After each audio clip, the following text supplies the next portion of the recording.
Running a cleaning company is not easy. When you first start out, you probably have this perception that, yeah, no, how difficult could it be? It's cleaning.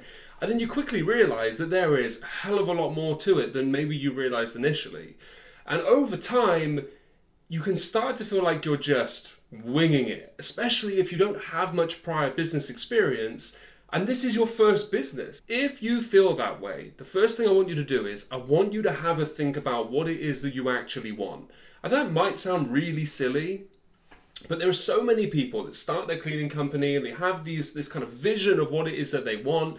And it might be to work fewer hours than when they were employed, or to have more autonomy and freedom, to make more money, right? To be able to eventually pass the business on to somebody else to run it for them, or sell the business, or franchise it, whatever it may be.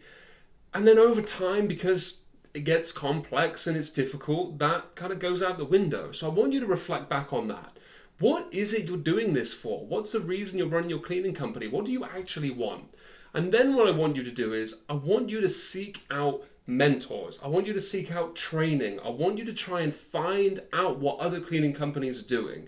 And then I also want you to speak to other cleaning company owners. One of the best ways of learning is from learning what other people did wrong and also learning what they did right, right? So if you feel like you're winging it, my advice would be do some training, find some mentors, speak to other cleaning companies, ask them what works for them and find out what doesn't work. Get back on track and get clarity on where you're headed to.